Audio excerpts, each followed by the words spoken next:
Hello, Halo fans. Welcome back to the podcast. Today I'm joined again by Noah. Hello again. So, today we're going to be talking about large scale battle. And I really like this topic because this is something that when Halo CE originally came out really defined what made that game, especially for console. Prior to anything that we had seen on the console, we hadn't seen large scale, at least vehicle battle, like we had seen with Halo CE. And funny enough, if you kind of know anything about the development part of Halo CE, you'll know that the multiplayer was kind of smashed in at the last minute. And so, starting off with that, Noah, what do you think about the Halo CE, at least now that we've gotten to replay it again and all its glory back on the Master Chief Collection and whatnot, and with the vehicles and things like that? Yeah, I think going back and playing it now kind of gives you that new perspective. Whenever we went back, we played MCC on one of your streams. It was a lot of fun to just see how broken a lot of the aspects of CE were, just because, of course, it's a product of its time. You can't expect it to be this perfect multiplayer game from way back when. But there were some noticeable flaws, like spawning next to the entire enemy team, or just the fact that the Magnum kind of ruins a lot of the different design elements that the maps took. But you can definitely see the beginnings of greatness and the beginnings of fun with just looking at some of the maps that we got. I mean, the very first game in the Halo franchise gave us Blood Gulch, which is not only is it an iconic map, but it's a really well designed, interesting, objective based map, and it's also something that we saw in, I believe it's every iteration of Halo, every mainline Halo game, haven't we seen one?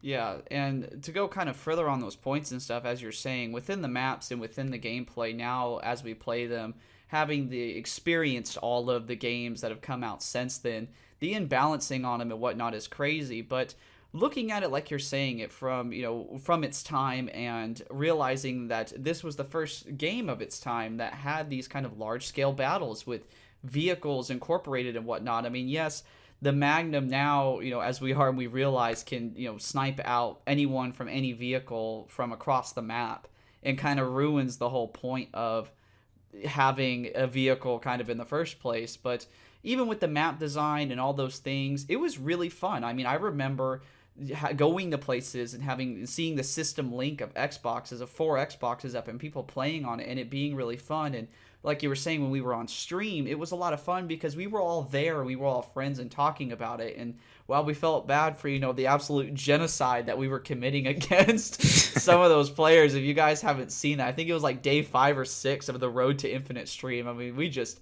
massacred some guys on Hang 'em High, which unfortunately doesn't have vehicles, but it just, between, like Noah was saying, with the spawning and whatnot and everything else, it's just it's different, and you have to get used to it, and you have to understand that it's not as competitive or as crazy or was even meant to be in the game. Fortunately, what we see now is the Gearbox port of the game that has the weapons like the flamethrower and the fuel rod launcher, as well as I think the rocket hog, all incorporated in it, and that's what we get to play.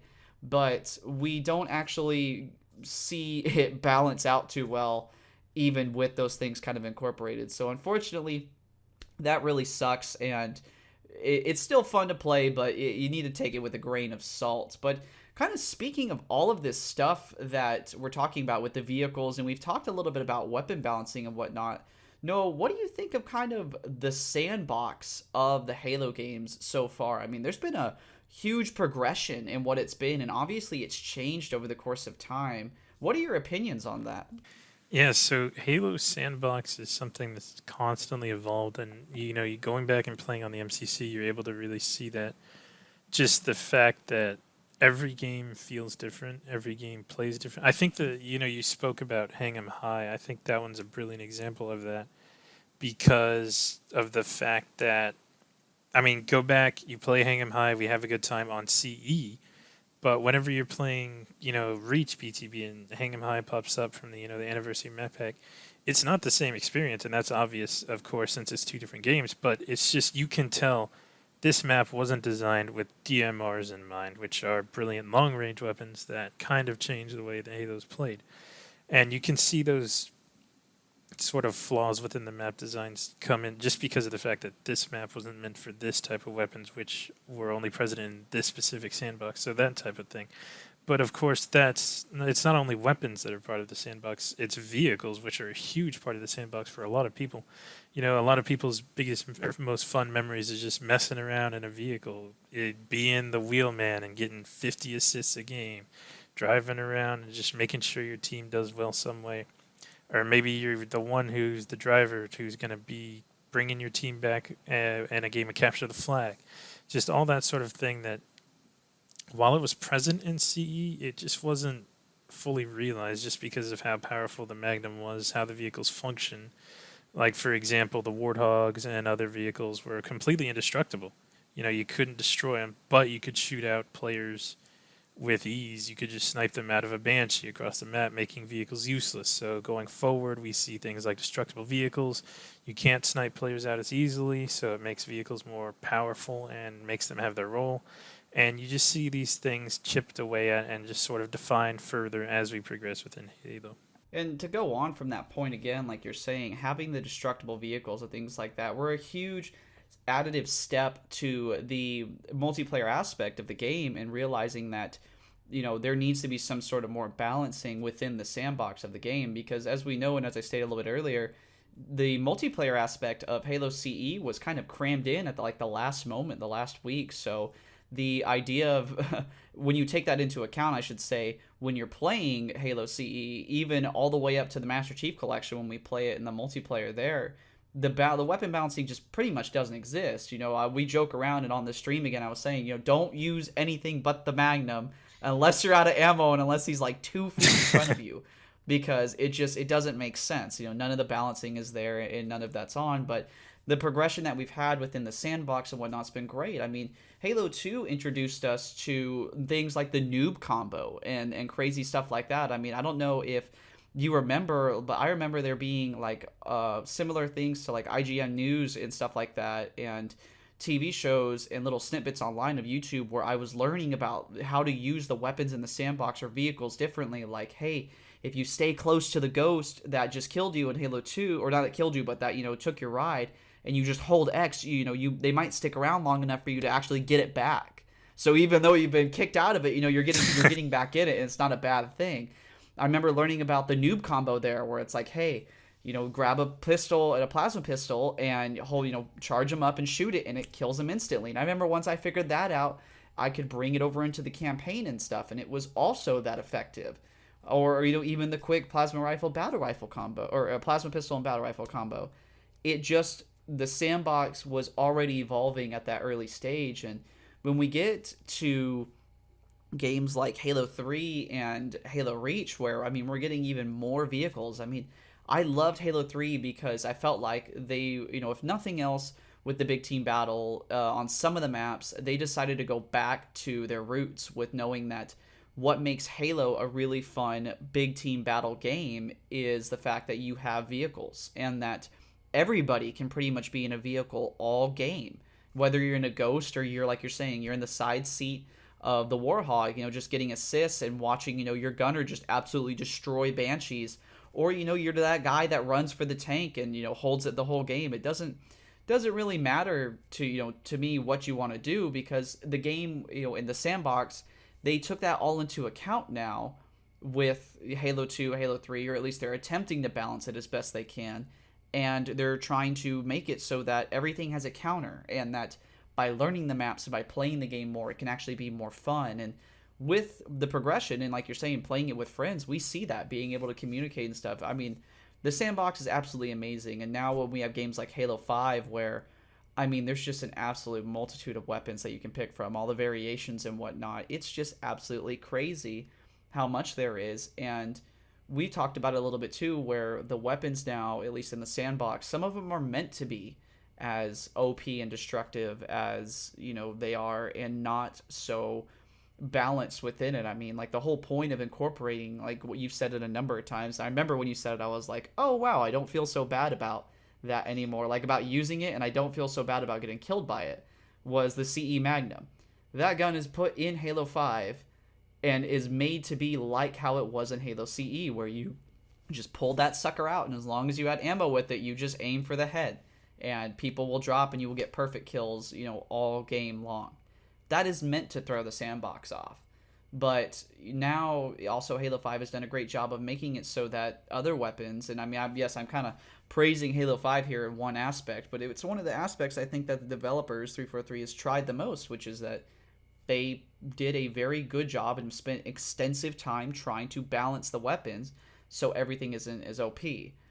While I can't say the same about the vehicles, the weapons I feel like they've done a good job of, and they've done really well. And I think the rec system, which I think we should talk about sometime in the future, Noah, is kind of what makes those the vehicles and stuff a little off. Yeah, But yeah, sorry. yeah. I was just gonna say, and then just thinking of, I think the best way to really get an idea of if you're not familiar with the Halo sandbox balancing is just in order to see why a lot of people praise Halo 5's weapon balance is to just take a peek at just play a couple rounds of each of the older games, and you'll be able to really quickly see that the weapon balance is really skewed towards those one or two precision weapons that do all the work. So Halo CE, you have the Magnum. Halo 2, BR. Halo 3, BR.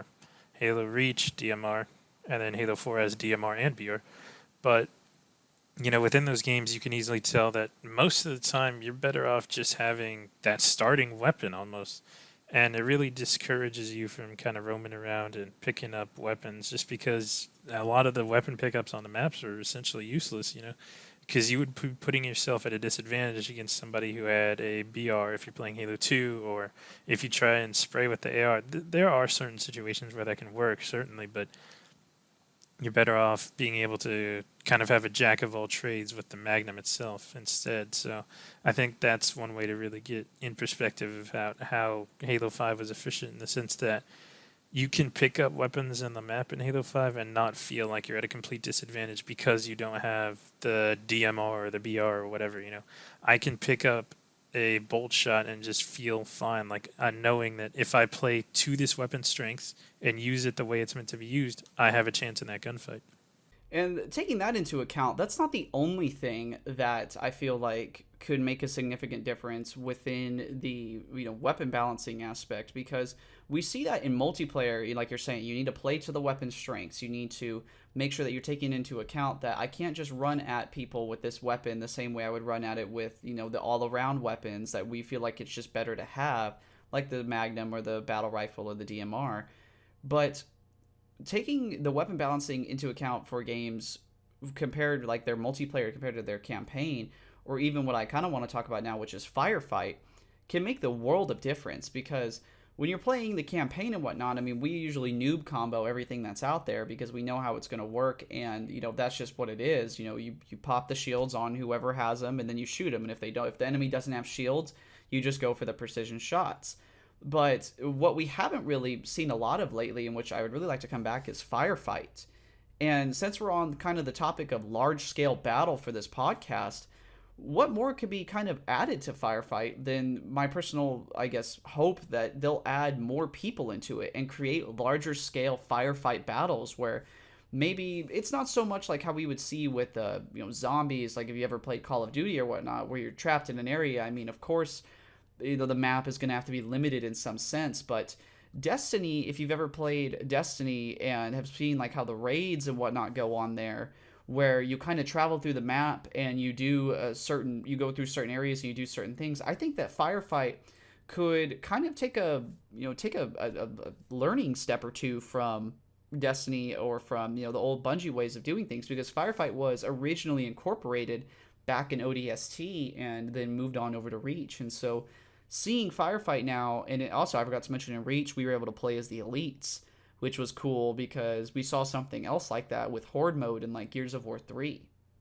So yeah, having more people incorporated in firefight, I feel like would be just really cool to have happen. And then to create it more like it's a, I don't know, a mission, so to speak, with more friend, not just enemy AI, but with friendly AI, trying to do certain objectives and whatnot. And so this is actually going to kind of sound a lot like something else that I knew we were going to talk about later, which was Spartan Ops.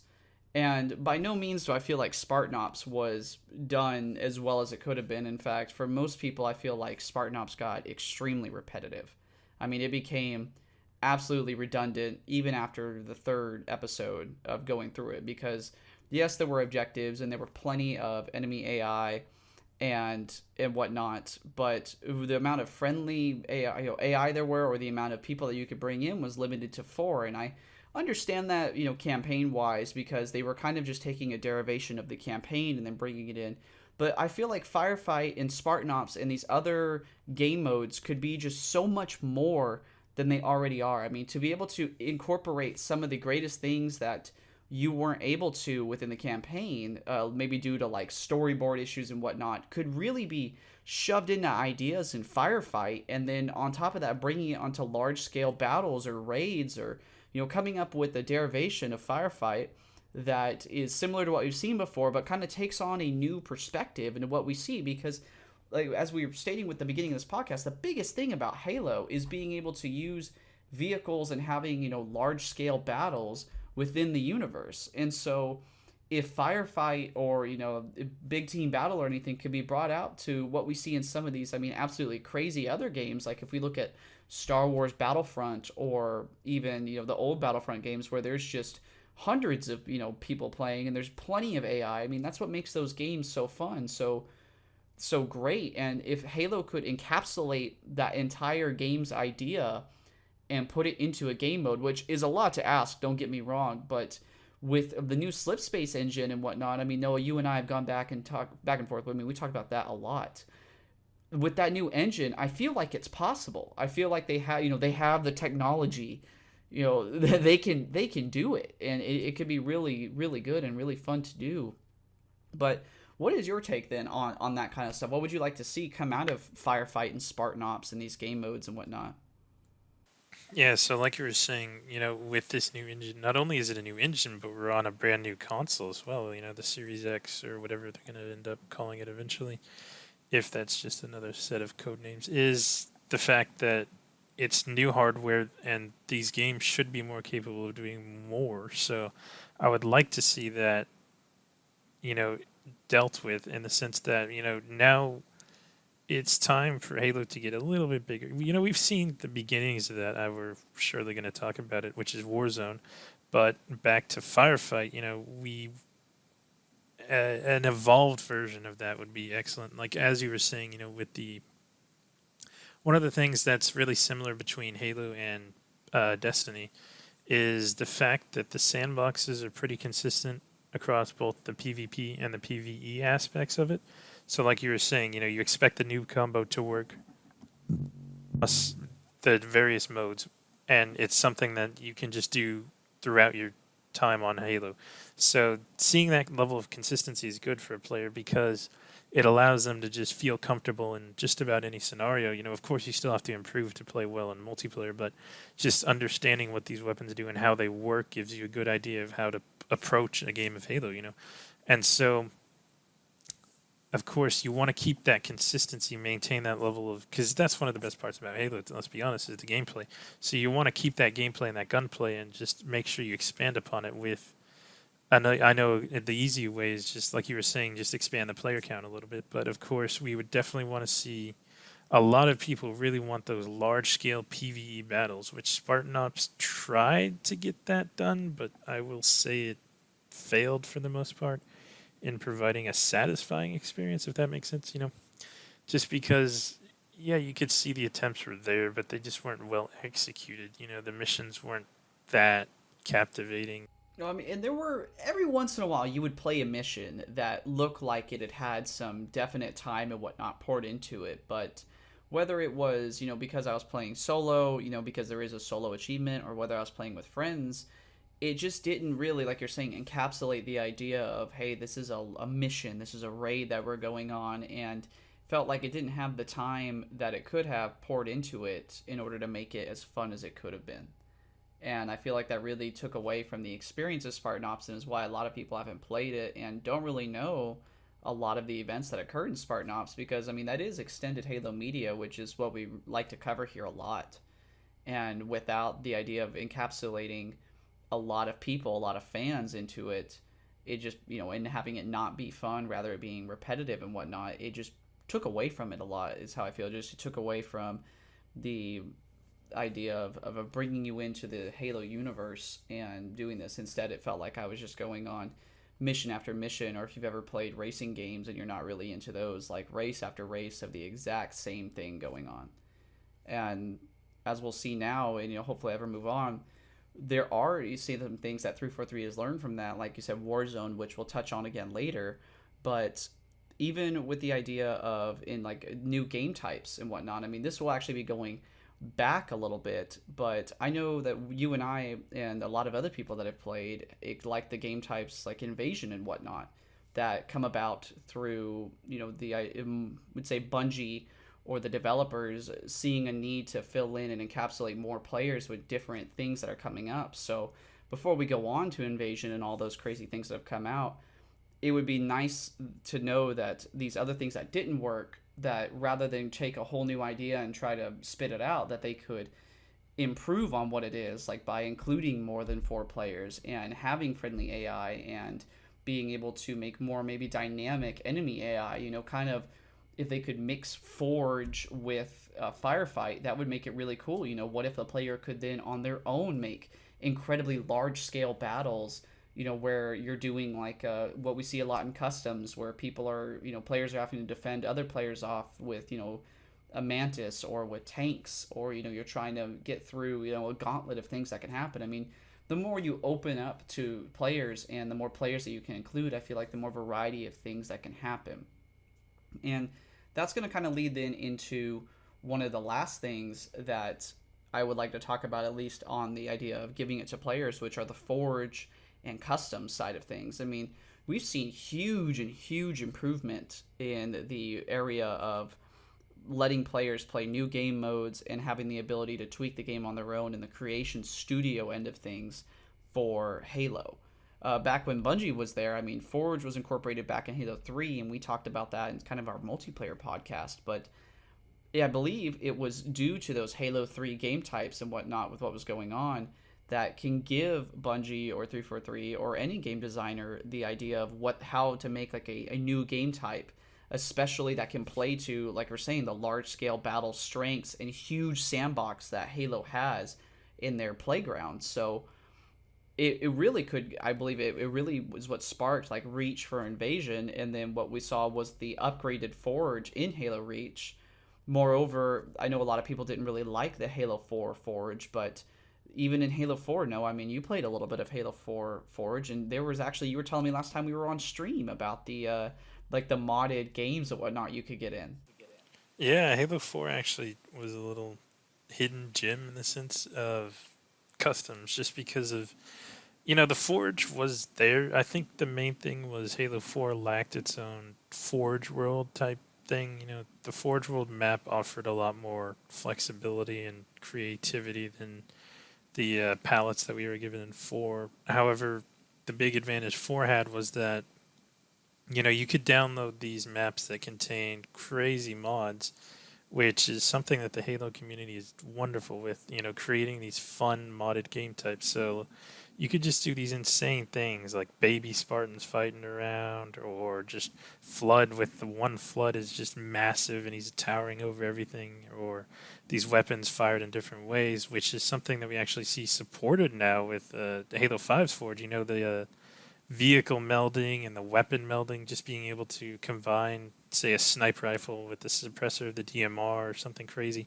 And, that was an unintended feature, and that it speaks a lot about Tom French and his Forge team and the work that they did on Halo 5's Forge. Just the fact that they looked at that and said, you know what, this is actually something that could be fun. This is something that people might like. Let's keep it in there and let's support that feature, instead of saying, okay, well, this is a bug, we're going to patch it.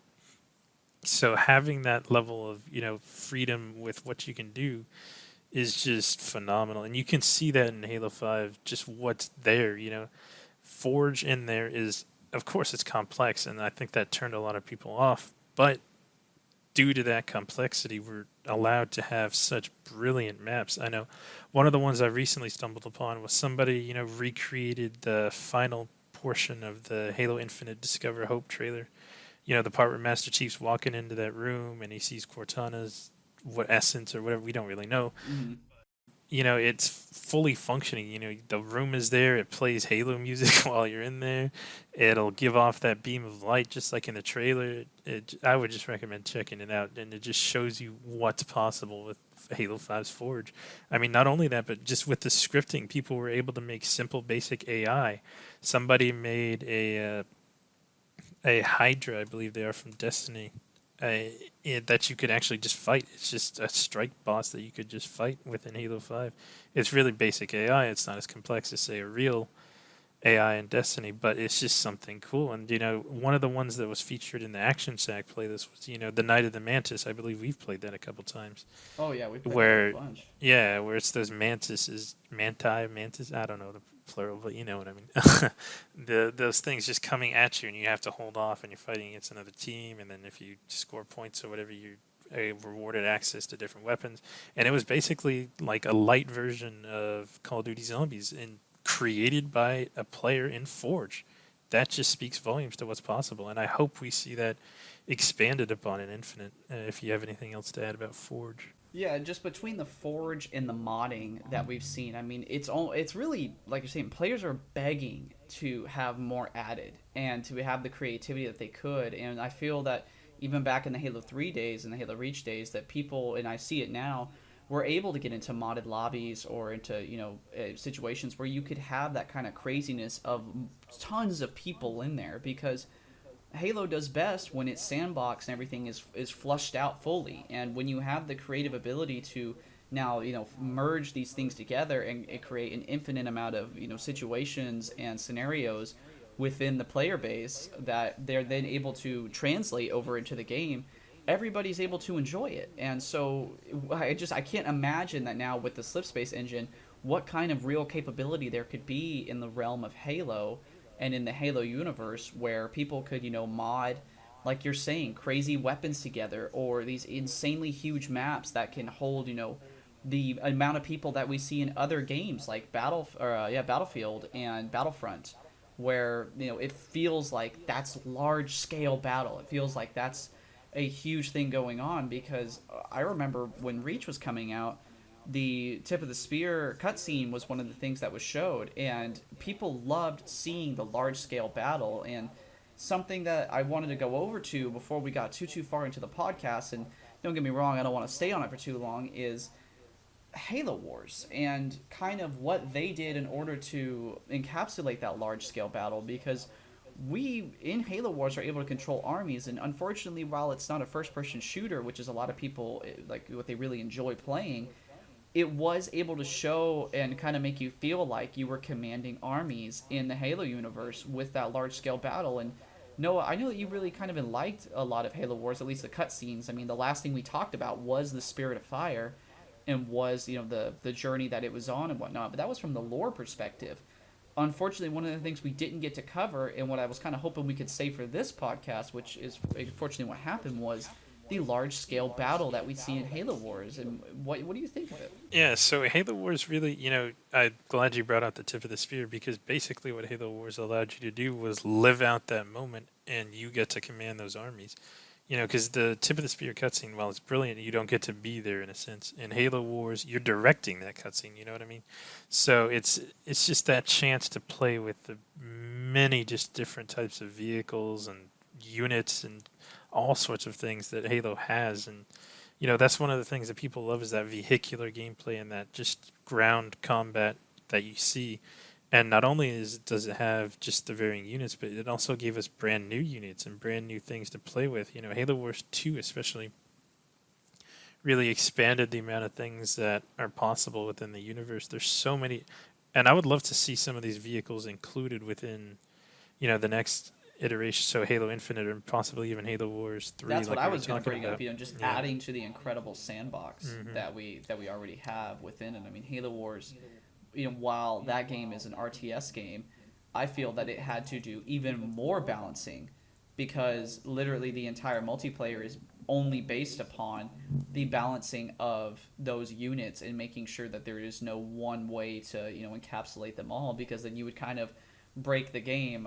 Unfortunately for the FPS titles, you can't really go the same way. I mean, there's more of like a individual player dynamic and situational choices that could be made in order to avoid things like that, like melee compared to shooting at close range or things like that. But wars was not the same way at all. I mean, they had to take into account every unit they made, and they had to sit there and balance it for a lot. And even when that game came out, similar to what I was talking about with Halo 2, there were a lot of instructional videos that I watched where I figured out how to play Halo Wars, or at least an RTS game that had that kind of balancing, and with the updates that came out for the game, how to deal with that kind of balancing in game, and then counter what was going on, so that it wasn't just like, oh hey, always play this leader, always make these units, always do this. I mean, there was no really one way to play Halo Wars. And while some people will say like, oh no no no no no, there are things that are broken, yes, in Halo Wars there are a lot of things that are broken, but there's no better example than of how they fixed it and how they continue to fix it, like with Halo Wars 2.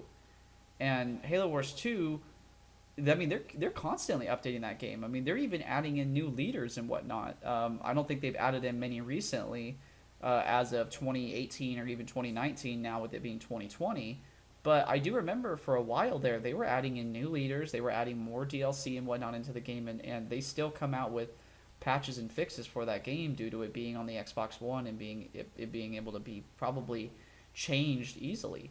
So then Noah, as we're kind of coming around to one of the last things, then Halo Wars 2 did come out after Halo 5 and is an RTS game, but then dialing it back to the last FPS game that we've played, what do you think then about Warzone? Because Warzone did up the cap on the number of players and the large scale battle that we can see.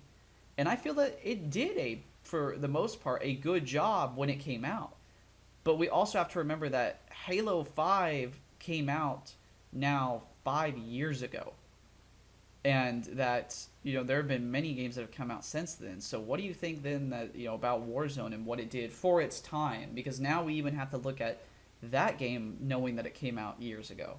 Yeah, it's still crazy to think Halo 5 is that old. It's weird, right? But Yeah, I anyways, mean, I can't. I had to think about that just now saying it to you, because I'm like, wait, this game isn't even yeah. 4 years old. It's now 5 years old, and I mean, it's ridiculous for me to think that we're still playing it. Yeah, I think Warzone was a huge step in the right direction. Of course, there were things that were wrong with it. I think one of the main things is just the fact that, just due to the fact that Rex are these limited use cards, you're going to get people who don't want to use them, myself included. I'm Oh guilty. yeah, we I'll talked about that take the hardcore on blame. our Discord. hmm Yeah. But like in situations where, let's say, you have your team just doesn't want to pull their Rex, but the other team doesn't care. They're going to pull out whatever they want. You're going to get steamrolled, and it's not going to be that fun. And there's nothing you can really do about it because your teammates are being stubborn, or you are being stubborn. Sometimes it could be your fault. But yeah, so those situations kind of ruin. I don't want to say fully ruin the experience because that's a strong word, but they can take the experience down a few notches for sure. But I love the fact that Warzone was an attempt to blend PvP with PvE and be so having those objectives. Eliminate this boss, eliminate this, was Well, interesting. like And literally everything we've talked about, though. Mhm. Now that I'm thinking about it, I mean, I don't mean to ruin and cut you off No, there, yeah, but I mean that's what it is. Like, we're yeah. saying, hey, we want mission based things. Hey, we want to do this stuff, and Warzone does give you all that, but it has some faults to it. Yeah, I think the main thing is they just need to take that idea and somehow remedy a lot of the issue. I think the main thing is you could expand upon the objectives in a sense. Instead of just having eliminate this one bullet spongy guy, it could just be, okay, hey, there's going to be a zone on the map. Everyone go here, capture this zone or something like that. Just to change things up, keep it a little bit more dynamic. That way you don't kind of get a sort of repetitive sense from it. Just because it should be essentially the pinnacle large scale activity in Halo Infinite. So you would like to see that lack of repetition. You would like to see this be something that's almost infinitely replayable, pun intended. But just have that there so that way it's something that keeps people coming back, keeps you interested, keeps you wanting to play to see what combination am I going to get. You don't want to fight Warden Eternal every time. You want to fight something different. Maybe you fight just Tartarus. It's something ridiculous just to keep it different. It doesn't have to be necessarily lore friendly, because why not have a simulation of Tartarus on, the war games area of the Infinity. And so having that layer of just added uh, boss designs and objectives just would keep things way more replayable. Just to have people coming back, of course, and then of course another added thing is just making sure you don't have just straight up bullet spongy enemies. Try to give them different mechanics, give them different things that you could learn and adapt to as you play longer. Just to expand upon Warzone, just I think that Warzone is definitely what we should try and evolve in a sense. But yeah, I think the rec system needs some tweaking and fine tuning. And then another thing, the last point I had on Warzone for now is that it gave us a lot of different new things, just new different types of enemies. I think the biggest example, my favorite example, is the Grunt Goblin. That is a fantastic enemy, and I would love to see it come back in campaign. I love those things. I loved fighting them for the most part. They have different attacks. They have different ways you have to approach it. I think the only problem I had with it, of course, is that they are sort of bullet spongy, but I love that design, and I really, really enjoyed fighting against it. I think that, of course, the grunt pilots too are rather comedic. Yeah, between the lines of dialogue and whatnot that those guys say, you can really tell that 343 by that point, when they were designing that character, wasn't entirely focused on having it be lore friendly. And honestly, it's nice to know that could be some lore friendly multiplayer aspect that is brought in, but if Halo can't do that, then it just can't do that. And like you're saying, if it's a simulation, which it says at the beginning of every Warzone game, then why not let those guys be in there? Why not make dynamic enemies that maybe we don't even get to see in the campaign? Because it would make sense even from a lore perspective with large scale battles and whatnot, because that's how in Halo universe it is. Many Spartans are deployed into areas because of the Spartan fours and whatnot. So all of that could tie in and make sense, no problem. And having any boss enemy or any type of enemy show up on any map anywhere, at this point it's just an open book for Halo, and they have everywhere that they could run with it. It's just about making, I would say, the best combination or fun combinations of what they can do and having a new dynamic of play, because Warzone, when it came out, when I first started playing it, was fun and it encapsulated me a lot.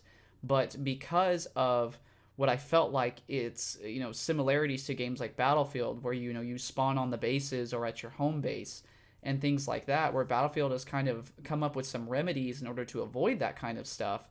Halo doesn't do that, and so you'll be joining games and whatnot in these large scale games where even if your whole team is there and the enemy team, like you're saying, is just pulling out all their wrecks and we're losing, and you players like you and I, who I don't feel like we're bad players by any means, but we're like, no, I don't want to use my wrecks. I'd rather conserve them, because literally we're pushed back to our home base.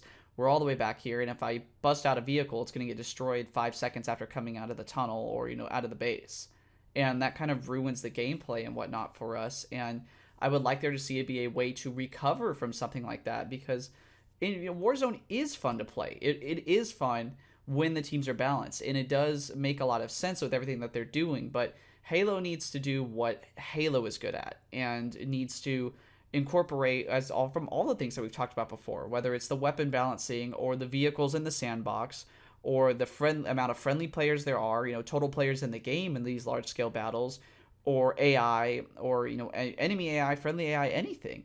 The PvE is absolutely amazing to have in there, but unfortunately, the friendly AI, the Marines, it doesn't feel like they do much. And yeah, I understand, they're not really meant to be like these guys that are gonna really hold down your base, because when player versus player comes up, you don't really want to be dealing with both other players, and you would say the enemy AI if you were playing on the other team. But you still want to have a chance of doing something like that. So I don't like coming up and saying like, "Oh, I wish they would do something about this," and then not offering a solution. I kind of feel like that's what the podcasts and whatnot are for.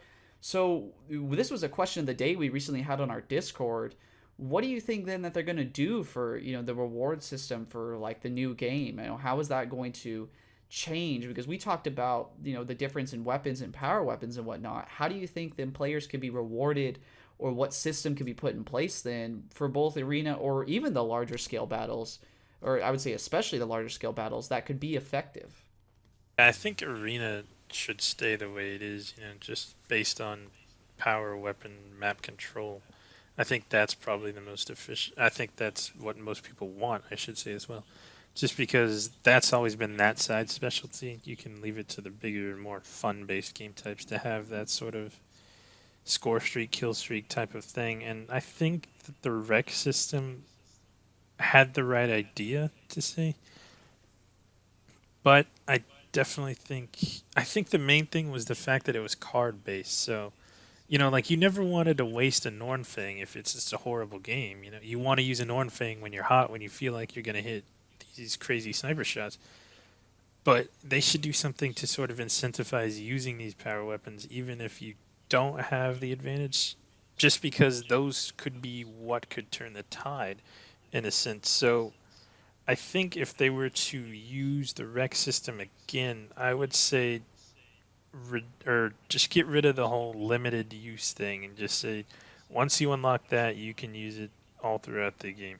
The main issue would be putting the more powerful stuff on a cooldown. So besides just having the rec points, maybe say you can't take out a fucking Ultra Banshee every single second. Just reduce that You're a little bit. limited. You gotta wait for it to You come back gotta around put that before on you can do it cooldown, so you again. You can't gotta just time spam it. you. It's both just staying alive, and then Yep. if you are destroyed, you have to wait till you can use that again. Battlefield kind of does something like that, except for those are limited to the map and how Yep. many there can be on the map. With Halo, because Halo, I like to say, is the vehicle playground. I think that idea is really good. I like that idea where it's not card based, rec card based that they carry through over to every single game, and you have X amount of them.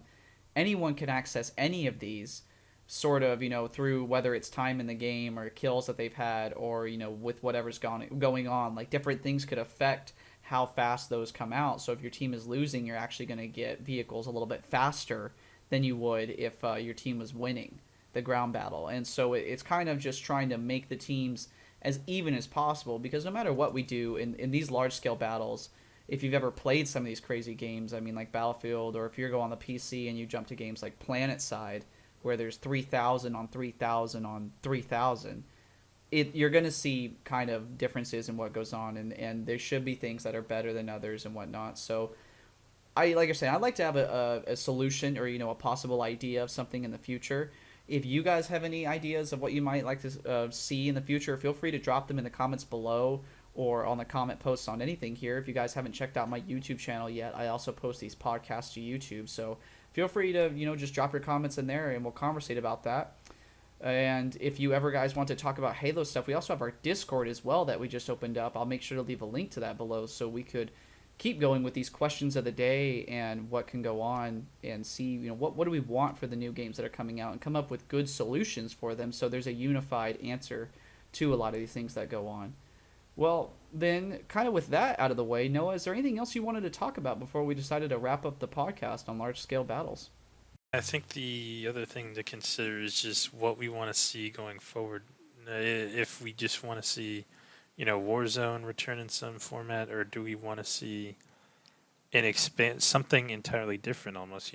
Because we could see. I think the main thing is I want these large scale modes to have an objective on them. I feel like team play is Halo's specialty. Even when you're playing with randoms, a lot of times you can just have these clutch moments where your teammate just pulls something out of his hat and just changes the game, and it's just crazy fun. And so I would like to see something like that. Maybe expand upon Invasion, add a PvE version of Invasion in a sense. So you have full-fledged Covenant armies against full-fledged UNSC armies. Maybe just take that up to, because that's what a lot of people have been asking for. And I think the other thing too is not only do we need expanded player counts, but I think it's time we see the Pelican and the Phantom in multiplayer. I don't know about Oh you, God! I but mean, I've been waiting for that since like Halo that's Three. like How every they Halo could fan's wet incorporate dream. that You know dream, yeah. it. To have I that, and think I, it's I time. think they tried to kind of remedy it with the Falcon, which Yeah, is fun to use. Don't get me wrong, but not the to same. have, like we're saying, large scale player based stuff where you're in more of a Pelican vehicle that is Hmm. supposed to be not only heavy, heavy weaponry, but also heavy count of heavy cargo count with players, or possibly even like we see in the campaign, tanks or vehicles attached to them, where you can go and you can bring those into the battlefield, or onto the map of what we see. And kind of an answer to your question too, I would like to see a return of a Warzone type thing. I think that, like you're saying, Halo does best, but what I would also like to see is something that I talked about in a podcast with Stefan, which was that I'd like to see in-game chat return, because I found that when we were playing Halo CE, because we were all playing it together, whether we were winning or losing, we were having a good time because we could all talk to each other. The party system that's in it, I really feel like takes away from these large scale battles. And if we're going to have a higher player count, yeah, it would be cool to have parties in or squads in, but to be able to talk to everybody and to kind of be forced to talk to them, I feel I feel it's important. And I mean, anyone can be inclined to disagree with me on that, but early on, and if you've ever played early Halo 2 or even early Halo 3, there were a lot of people that were talking in game, and it made for a new dynamic in itself with the large scale, multiplayer battles in that sense as well, with meeting new people, because it always felt like it was a new thing as well. Right. And I think that just with the whole inclusion of, every system has that sort of party chat now and, Discord for PC. Just the fact that most people are always talking to their friends at all times, it just changes that game chat dynamic in a sense. I think the best way to probably incentivize that is, in games with smaller squads, you see people communicating a little more. And I do think that kind of helps. I know it perhaps having, say, an option where you can flip between I want to talk to the global team chat and then I want to talk to my squad would give you the best of both worlds in a way. Just because, at the end of the day, if it is an objective based thing, you want to work with your little team, your squad, to get something done, whatever that may be. So, yeah, I think that would help with that sort of cooperative gameplay. Okay, well then, I mean, yeah, I hate to bring it back around again, but we're hitting the 45-minute mark. Was there anything else that you wanted to talk about, especially with the large scale battles? I mean, looking forward to the future, there's a multitude of possibilities, especially with Infinite. And I use multitude; they're not infinite, because I'm not like Noah. I don't use the infinite pun. I don't overuse the infinite pun. I'm waiting for my moment on that one. So, but yeah, it's just gonna. We don't know what's going to come up yet. All we can do is hopefully have a unified voice in talking to 343 or communicating what we want. And I feel that one of the big things that I want, especially, and what a lot of people are, is for Halo to be bumped up in the large scale battle and the number of people that can be in the game, because it's just, I feel like it's falling behind in that category. Yeah, that's definitely, even Call of Duty now has these large scale battles. So I don't want to say, oh, Call of Duty does it. We need to chase tail. We need to do exactly what they do. No, it's just the fact that these consoles are capable of these large player counts, and people want to see that. It's just what people want at this day and age. And then not only that, but I think the other thing I've said it a bunch of times is I want Infinite to have as much of the Halo universe's sandbox as you can fit in one game. So I want to see basically every vehicle we've ever seen come back in some way, even if it's just in, say, if they do have Warzone back, just to be able to have that. Because going back and like particularly Halo 2 Anniversary, with the fact that there's a gun in there that doesn't exist, there's vehicles in there that don't exist on real Halo 2, is a lot of fun to just think about how would these vehicles interplay with each other. So think about how would a Hornet play up against a Wasp? How would a Phaeton function whenever you could have Hornets in the field? Just thinking about those combinations really would add a lot of replayability to Halo's larger scale modes. And of course, they would require some minor rebalancing and stuff, but I think it's something that's worth pursuing. Yeah, and I feel that that's going to be the ever chase, especially even when the game comes out. That if Infinite does have such a large sandbox, whether the game is not postponed, or it needs to continuously have updates from people playing with it, that it's something that still is going to be a lot of fun, because even if it is unbalanced at the beginning and the game isn't what it should be, that it can get fixed, and with rebalancing and the amount of players playing the game, it could change to what it needs to be, and hopefully encapsulate all of the Halo universe as we've seen it thus far. Well, then Noah, I'm gonna have to cut it off here on this one. I really enjoyed going on this podcast. I hope you enjoyed coming on and everything. Yeah, so thanks for having me again. It's been a lot of fun. We always make these longer segments of time just feel like nothing, just talking about what we love. So it's great. Well, and thank you again for coming on, and thank you guys for listening to this podcast. Just so everybody knows, I do now post these podcasts on YouTube, SoundCloud, Spotify, and Apple Podcasts. So if you guys are interested in listening to these from now on, feel free to check those out in the description below. Again, as I mentioned earlier in this, we are also hosting a Discord now, which I will also have in the description below. So feel free to come on in and join that, guys, at your leisure, and just conversate with us about the things that we talk about on this podcast every day. I mean, we sincerely enjoy talking about things Halo and everything within the Halo universe. So feel free to add us whenever you want to, and we'll see you guys next time.